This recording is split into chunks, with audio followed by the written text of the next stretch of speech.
Good morning, everybody. Good to be here at the EMS conference. My name is Jim Harris. I want to make an appeal. I could even say an impassioned appeal for people to take what we are calling vulnerable mission seriously in ministry outside the West. Vulnerable mission being that mission engaged, that missionary done using indigenous languages and indigenous resources. Now I say an impassioned appeal because when I'm in the US at different times or in the West, the need for vulnerable mission seems to kind of disappear given the Western context. What I want to say is that a Western missionary working in indigenous context can become very aware of the need for vulnerability in mission. If they do not become aware, then I'm afraid often that may be because they're missing a lot of important signals. So I want to give my message with respect to a visit I made to a certain church a few months ago now. That church is about 23 miles from home. Now I say that because at that distance there are more people who don't know me. So I went to that church on a Sunday morning. They were not expecting me to arrive. I walked in the back. They'd already started the service. I sat down actually about halfway towards the front of the church. Now I want to describe some of the things that happened in the course of that church service. One thing that happened is that the leader of the service, the pastor, told us a story. I presume it was kind of for my benefit, but of course I don't know that because I don't know what he would have said if I hadn't been there. He said how they at one time had white supporters, and when they were having those white financial supporters, at that time they were known as a church of Brufane. Now that was given as if it's a bit of a derogatory term to be the church of Brufane.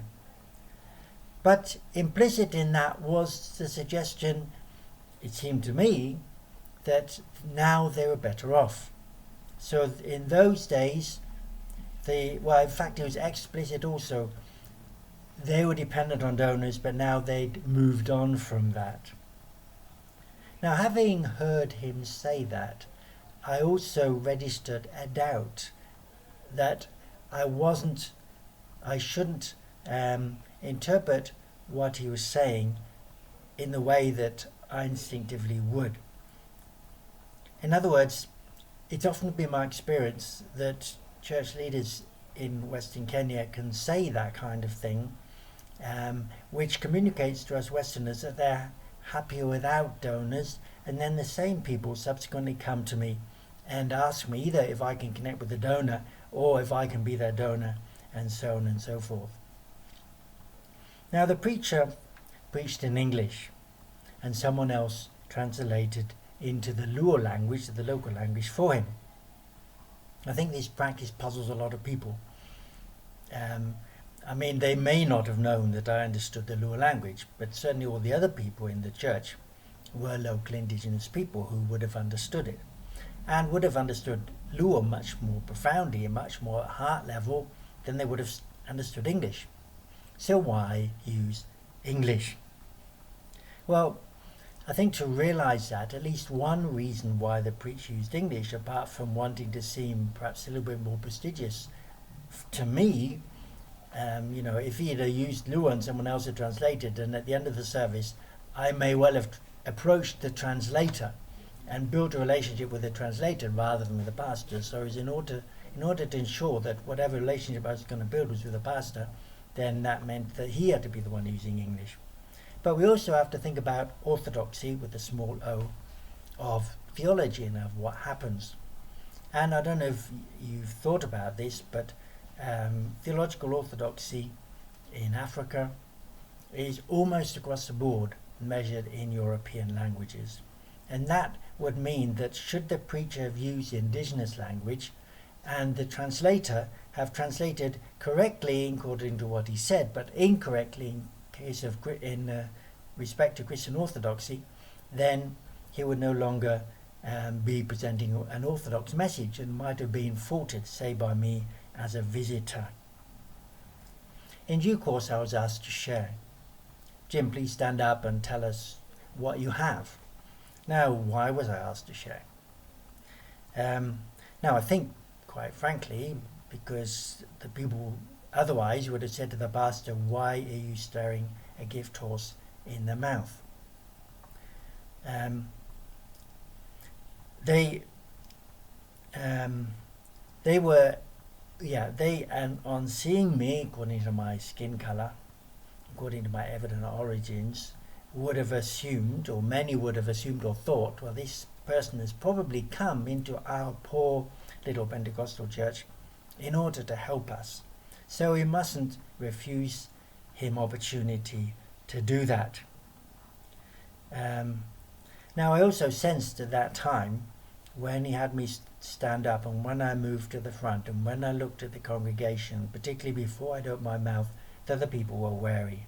And I think they were wary because given their past as a church of Brufane, as a church accustomed to donors, there were people there who knew that when a foreigner came and started alluding to money, directly or indirectly, that will bring problems. Suspicion, division in the church, infighting, and so on and so forth. Now, I'm glad to say that when I revealed that I did know the Luo language and spoke to them in Luo, and then when some of the people present realized who I was, so I was a little bit known in that area, that the people became much more relaxed. Now, notice that I'm giving you my interpretation of what happened in the church on that day. And I acknowledge that my interpretation may have been quite different from what would have been an African person's interpretation.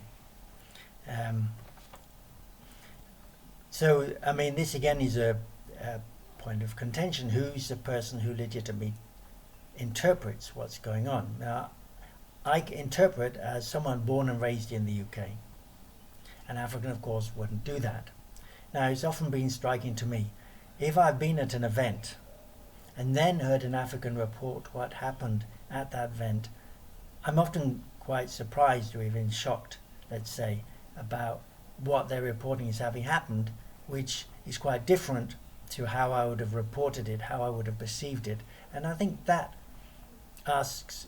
raises important questions about the origins of our knowledge of Africa and the direction in which translation should happen. And my suggestion is that the person who gives us information about the foreign should be a person familiar to us, not the unfamiliar person. In other words, those who should inform us about Africa are Westerners in Africa, not Africans in Africa. And then the reverse also applies. Those who should be educating Africans are Africans who've had exposure to the West and not Westerners who've had exposure to Africa. And of course, that should happen in African languages, whereas I'm communicating to you in Western languages. There's a question of reality. We tend to divide our experience into what's real and what's not real. African people don't. The two, it seems to me, are just one category. Now, other things to mention. Prayer. Prayer here in East Africa works. It brings healing. Now, I'm suggesting that in the West, in many respects, it doesn't work. Native English speakers shelve the spiritual. In order for me to be taken seriously in the West as a Westerner, I know ground rules of discourse, including in many contexts, not claiming that prayer healed somebody. This is because we believe that implicitly that the word is kind of mechanical, and any suggestion that the spiritual impacts on the material to many people is very dubious indeed. Whereas in African context, certainly in Luo context, that is very normal. You see, we have a different structure to the way we speak. Now, that different structure to the way we speak raises questions about translation. It also raises questions about choice of language. It means that if I, as a Westerner, speak English in the way I'm used to in the West, I will be presupposing things that my colleagues will not be grasping. And of course, I'll be missing things that my colleagues are presupposing. Now, what does this imply for intercultural training? Let me suggest this, that intercultural training of Westerners that occurs in the West brings insights and builds them on a familiar Western foundation. Now, to me, intercultural training, missionary training, ideally should happen on the field, which, sometimes I think those students who spend, sorry folks, but 3 or 4 years paying a lot of money to do full-time study in the US or in the UK, what if they spent those 3 or 4 years learning language, learning culture, having the resources and the time to do it on the field? Because unfortunately, typically, those people who've had that training in the West, when they get to the field, it's kind of they land running, straight away they're needed, they have to be busy, they have to be achieving this and they have to be achieving that. When you're on the field, you build new experience on new experience. You build insights on indigenous insights, whereas when you're back in the West, you have to build indigenous insights on the same Western foundation. So you don't learn on the basis of what you've learned. Okay, let me talk a little bit more about vulnerable mission more specifically. That is the practice of using indigenous languages and indigenous resources in your ministry, or at least in a key ministry, or in some key ministry, in the context outside of the West in which you are working. First thing I can say is that vulnerability is your choice. That is, to me, in my experience, no African person will say to me, don't bring money from the outside. And very few African people, frankly, would say, don't use English. Because both those things really translate into money, and the people need the money. So if you want to do vulnerable mission, you have to be convicted that that's what you want to do, and then you have to do it consistently. Because if you are inconsistent, and say you use English in one church context and not in another, and people hear that, then they say, why does he use English there, kind of meaning that you assume they're intelligent, but he doesn't use English here. Secondly, if you practice vulnerable mission, you may not be very important. You may not be important at all. So those missionaries that like to be important in the indigenous context in order to have an impact may struggle. Others will ask, what about generosity? Doesn't the Bible advocate for generosity? Well, yes, it does. It's good to be generous. But what I would suggest is, if you want to be generous, don't be generous to those colleagues you're working with. Now, in the West, that certainly doesn't happen typically. I mean, if I go to a certain place, there's a boss who pays us, and then myself and my colleagues run the level. And that means that my colleagues can be free in their interaction with me. In Africa, when a missionary comes, very quickly they end up paying, let's say, their colleagues. Local languages. I've already mentioned the way in which we implicitly talk by distinguishing the material and the spiritual realm, something that doesn't translate into Africa. At least if we use African languages, we're moving in the direction of talking from their worldview rather than ours. We have other differences, like it is said, and I think there's truth in it, that in the West we tend to work on the basis of guilt, whereas in Africa they tend to work on the basis of shame. I've already mentioned prosperity from prayer or prosperity from reason. Now, a wealthy person, to me as a Westerner, become wealthy as a result of capitalism, whereas a wealthy person to many in Africa has become wealthy as a result of prayer. These are basic differences. We Westerners are pro-victim. African people know that. That's why we're oriented to the poor. We want to be generous to the poor. That's an orientation that many African people implicitly don't have. Now I realise by saying that some will make accusations of being racist and such like things, and that kind of accusation again makes truth taboo in many ministry contexts. Concepts like efficiency, we implicitly presuppose there's something called efficiency. It's often not there in African ways of thinking. So English, in other words, doesn't connect with where African people lie. It presupposes things they don't know, and it also misses things that they are presupposing, such as what we have in Lowland, Chira. Chira is a wasting disease that really troubles people and gets those who don't follow ancestral command. If you don't realize that Chira is happening, then your discourse can miss the point of what's going on in a community.